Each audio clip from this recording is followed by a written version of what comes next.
So you guys are talking about getting bodied in tournaments. Yeah. Yep. That's something I can relate to. What kept you guys going? Because like I really want to talk about like the lessons and experiences that like I definitely learned in fighting games, and I feel like you guys can definitely talk about that too in terms of life lessons. So Yeah. whichever you guys want to go first, or if we just all talking distance. So I guess I'll start. I feel like I may have had a better mindset going into my first tournament than some other people, because I actually went with a friend of mine. Really? We were both practicing. This is both of our first tournaments. Okay. So what was your mindset? My mindset, I was like, I'm prepared to get my ass kicked. Okay. I'm going there expecting people to like be better than me because they have more tournament experience than me. Yeah. I'll have to fight characters I don't know how to fight because I've mostly been playing against the same 4 or 5 people who use the same for maybe 6 characters. Yeah, exactly. So I went into my first tournament. I went into my first tournament not expecting to do well. I was like, I'll just go there. I'll probably lose, and I'll just spend my time there playing people if I can, and like just play everyone. And then this may have helped me keep a good mindset with Smash. It's hard to say because like you can't go back and change the past. But like I said, at my first tournament, I drowned in Fool's amateur bracket, and then I got second in amateur bracket. Getting second felt good, but more importantly, this is actually pretty funny, and this like never happens except for at this one tournament. So the prize for amateur bracket, for some reason, the prize for first and second place for amateur bracket was a brand new GameCube controller, which costed like $60-$70. Even though there were people getting like 3rd, 4th, 5th in the regular bracket, and they're making somewhere between like $5 and $30.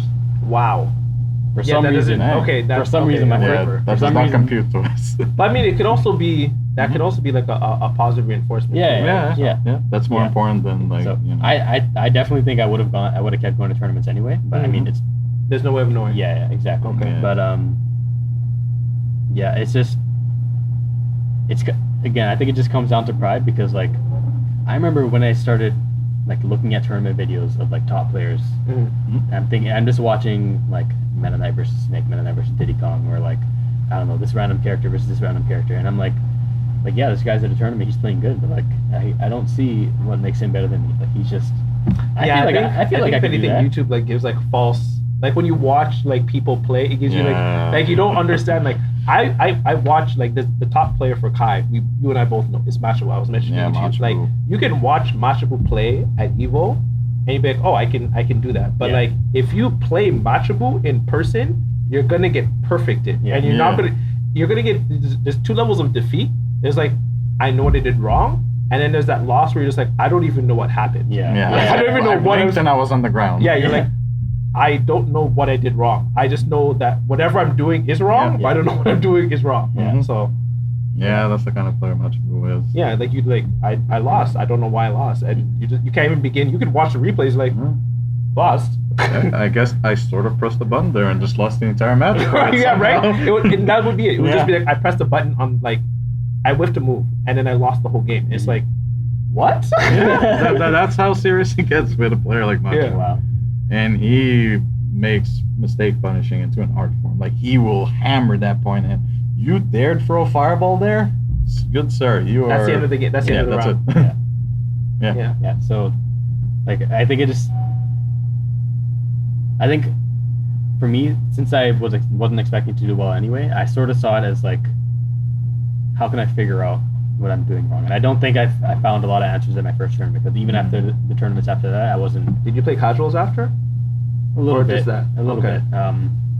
But like, so one of the best players in Smash at the time, or in all the time, is Saga's Ally. Okay. Best player in Canada, one of the best in the world. All the like majors, grand finals, he's in there versus Mewtwo King usually. This is like early Brawl days, and then at my first tournament, I knew his brother was coming. Ally wasn't there, but his brother Holy was there, and I knew Holy was also really good. He's better than all the Ontario players. He ended up in my pool. I was like, yo, I think I can take this guy. But then I ended up playing like 2 people before that, and I had like 2 close sets, but I lost like game 3, both of them. And they were against like decent players too. I thought, and I was like, okay, let me see what I can do against Holy. And then I'm pretty sure I got like double 3 stocked. Like I didn't take a stock, or I think, yeah, it was ugly. Like everything I tried to do, he just like he was ready and he had an answer for it, and I was like, man, I have no idea what's going wrong. But yeah, I don't know. It's I didn't take the losses too hard just because I knew it was my first tournament. I think that's ultimately what it comes down to. Okay. I just kept going to tournaments thinking, yeah, I can do better next time. And actually, at my second tournament, I got the exact same placing. Drawn in pools, second in the amateur bracket. If I wanted to ask you before you continue, you said your friend might have had a different mindset. Like what was it and how did you know? Well, for starters, I knew that.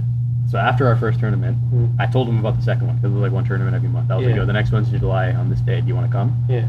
And he's like, nah, I'd rather get good first and then start going to tournaments so I can make money. I'm like, you're not gonna get good at tournaments unless you go to tournaments. Yeah, you need a couple of losses. Yeah. And then he stopped competing and I became the best brawl player in Ontario. So interesting. That actually makes me think. Because I kind of tie like it's a very gross exaggeration for me to say this, which is why I want to really have this conversation. But I kind of tie. Especially as you work under contract, like you don't really follow, like you kind of do your own thing as a. Yeah, I used to do contracts. Yeah, exactly. I tied like kind of fighting against like the desire to be successful in a sense, because it's making what you're saying in the sense of like, oh, I don't want to go to tournaments. I want to get good before I go and I start winning money. And I feel like that just makes me think of like so many people who are saying, oh, I don't like my job, I don't like this, I don't like that. Let me wait until the opportunity is perfect to start. But it's like there's no perfect opportunity. The perfect opportunity is now. You have to start now, and you learn from your mistakes. You can't not make mistakes and expect to be good at anything. You have to suck. There's a period of time you have to suck and not be good at it. You have to start to get good somewhere.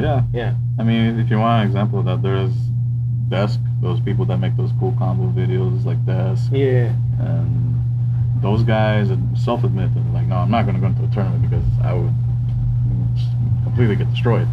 So you can spend as much time, refining like the best combos. He has the craziest combos. I didn't even know that. I didn't know he said that, but I always found it weird that he was never in tournaments. But go on. Yeah, I think he went on record saying that once. So it's not like people are like saying, oh, you would never be able to win. He just says straight up, saying, I know I wouldn't be able to win.